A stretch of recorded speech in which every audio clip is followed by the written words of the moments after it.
For lady you deserve this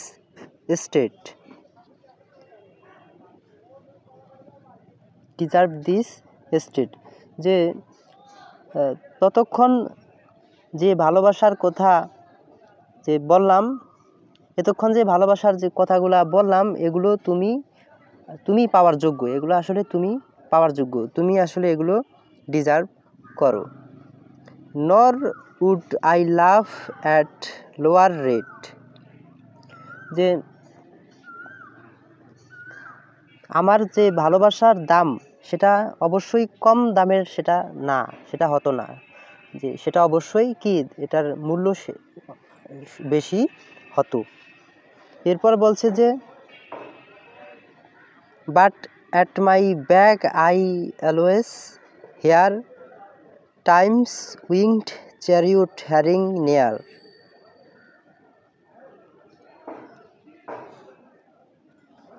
কিন্তু বলছে যে but at my back I always hear, কিন্তু আমি সবসময় পেছন থেকে শুনতে পাই time's winged chariot hurrying near, যে সময় তার পাখনা মেলে দ্রুত উড়ে চলে যাচ্ছে, যে সময় তার পাখনা মেলে দ্রুত উড়ে চলে যাচ্ছে। And yonder all before us lie, and yonder all before us lie, এখানে লাই মানে হচ্ছে শুয়ে বা আছে বোঝাচ্ছে, আমাদের খুব নিকটেই শুয়ে আছে। ডিসপাইট অফ ভাস্ট ইটারনিটি, যে অনন্তকালের মরুভূমি পরে আছে খুব নিকটেই আমাদের সামনে।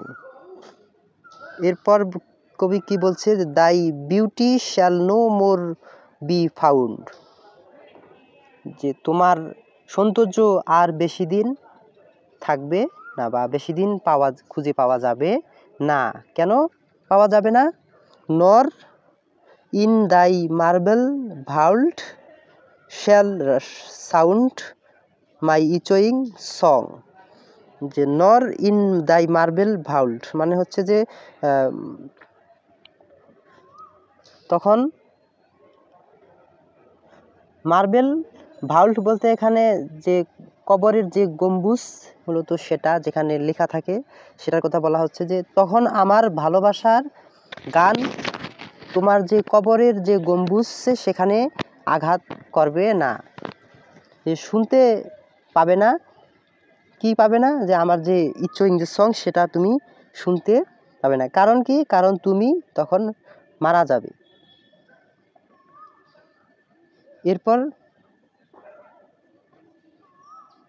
এরপর কি বলছে? Then worms shall try that long preserved virginity, যে তখন তোমার যে দীর্ঘদিন ধরে রক্ষিত যে ভার্জিনিটি সেটা কি হয়ে যাবে? দ্যাট লং প্রিজার্ভড ভার্জিনিটি, সেটা কি হয়ে যাবে? ভার্জিনিটিটা পোকামাকড়ে কি করবে? নষ্ট করে দিবে। কারণ তুমি যখন মারা যাবে তোমার কবরে, তখন তোমার যে তুমি যে এতদিন থেকে ভার্জিনিটিটা ধরে রাখছো সেটা পোকামাকড়ে কি করবে? নষ্ট করে দিবে, সেটা খেয়ে ফেলবে।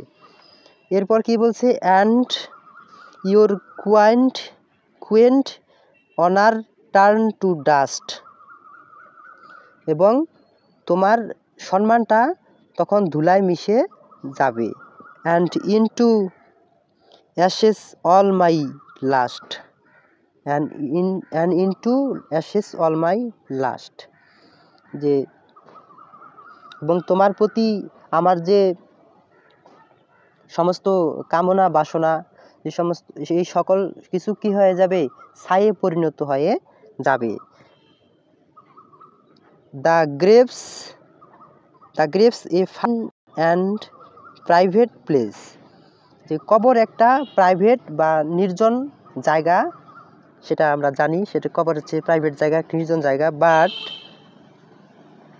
But none I think do there embrace, but কিন্তু আমার আমার জানা মতে কেউই সেখানে ইমব্রেন্স অর্থাৎ ভালোবাসার যে মজা সেটা নিতে পারে না, কারণ কবরে যখন মারা যায় তখন আর সেই যে ভালোবাসার যে মজা সেটা আর নিতে পারে না। এরপরের লাইনটিতে কি বলছে, নাও দেয়ার ফর, সুতরাং এখন while the youthful hue sits on the skin like morning dew, সুতরাং এখন যখন তোমার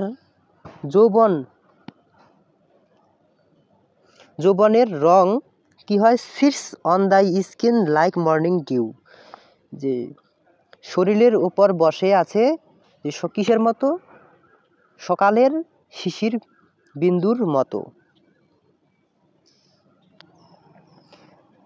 And while thy willing soul transpires,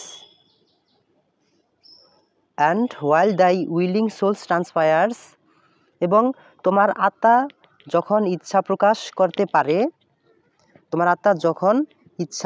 করতে পারে, at every pore with instant fires,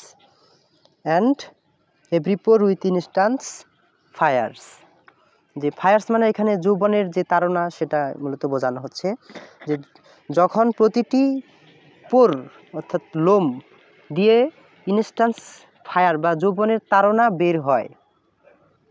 now let us sport us while we may, যে চলো তখনই আমরা যৌবনকে উপভোগ করি, অর্থাৎ তিনি তার মিস্ট্রেসকে প্রেমিকাকে যৌবনের তার ফিজিক্যাল লাভের প্রতি সে আকৃষ্ট করার জন্য, সে কনভিন্স করার জন্য এটি বলতেছেন। এরপর বলছেন যে and now like amorous birds of prey, amorous birds হচ্ছে একটা পাখির নাম, যে নাও এখন এবং তখন অ্যামোরাস যে পাখি যেভাবে শিকার করে, এই একটা পাখি হিংস্র একটা পাখি, সেটা যেভাবে শিকার করে, rather at once our time devour, বরং সময় আমাদেরকে কি গিলে ফেলবে। যে অ্যামোরাস পাখি, এখানে পূর্বের লাইনটি, যে অ্যামোরাস পাখি যেভাবে শিকার করে ঠিক সেভাবে time rather at once our time devour, বরং আমাদের সময় আমাদেরকে গিলে ফেলবে। এরপরের লাইনটিতে বলছে যে then languish in his slow chart পাওয়ার, যে অ্যামোরাস পাখি যেভাবে শিকার করে তাকে গিলে, যে শিকারটাকে গিলে তার যে শক্তি আছে শক্তিহীন করে ফেলে, ঠিক সেভাবে সময় আমাদেরকে ধ্বংস করার আগেই বা সময় আমাদেরকে গিলে ফেলার আগেই চলো আমরা দুজনে মিলিত হই, সেটি কবি তার প্রেমিকাকে আহ্বান করতেছেন। এরপরের লাইনটি কি, let us roll all our strength and all our sweetness up into one bell,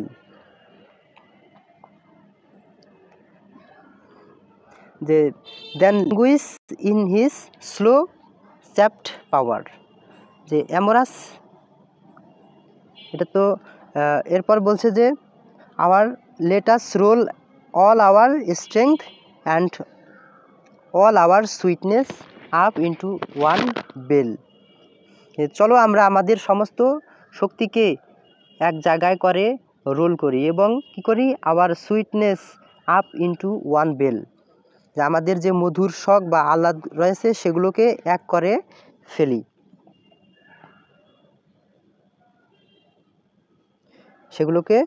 করে ফেলি।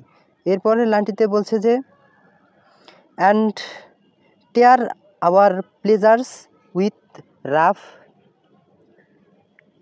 স্ট্রিফ, and tear our pleasures with rough strife, যে চলো আমাদের আনন্দগুলোকে আমরা কি করি, প্রচণ্ড ক্ষিপ্রতার সাথে এনজয় করি। মানে খুব ক্ষিপ্রতার সাথে তাদের যৌবনের যে তাড়না সেটির সাথে তারা তাদের ভালোবাসাটাকে কি এনজয় করতে চেয়েছেন, তাকে আহ্বান করেছেন, আমন্ত্রণ জানিয়েছেন তার মিস্ট্রেসকে। এরপরে লাইনটি শেষের যে 2 লাইন, শেষের লাইন 3টি দেখো। এরপর বলছে যে through the iron gates of life, through the iron, যে জীবনের যে আয়রন গেটের মধ্য দিয়ে কি করি, যে তার জীবনটাকে উপভোগ করতে চেয়েছেন। এরপর লাইনটি হচ্ছে যে thus though we can not make our sun stand still, যে এইভাবে কি, যেহেতু আমরা সূর্যকে কি করতে পারি না, থামাতে পারবো না, স্ট্যান্ড স্টিল থামাতে পারবো না, yet we will make him run, যে চলো আমরা এটাকে চলতে দেই। তো এই কবিতাটি মূলত তার যে প্রেমিকা আছে সেই প্রেমিকাকে তার ফিজিক্যাল লাভকে উদ্দেশ্য করে তার প্রেমিকার সাথে মিলিত হওয়ার আমন্ত্রণ জানিয়ে এই কবিতাটি কবি লিখছেন। তো এই ছিল এই কবিতাটি, আশা করি তোমরা সবাই বুঝতে পারছো, এবং পরবর্তী ভিডিও দেখার আমন্ত্রণ জানিয়ে আজকে এখানে বিদায় নিচ্ছি। তার আগে আমার এই চ্যানেলটি যারা সাবস্ক্রাইব করো নাই তারা অবশ্যই সাবস্ক্রাইব করবে এবং লাইক কমেন্ট করবে। এবং আজকের ভিডিওটি এই পর্যন্তই, পরবর্তী ভিডিও দেখার আমন্ত্রণ জানিয়ে আজকে এখানে বিদায় নিচ্ছি। আল্লাহ হাফেজ।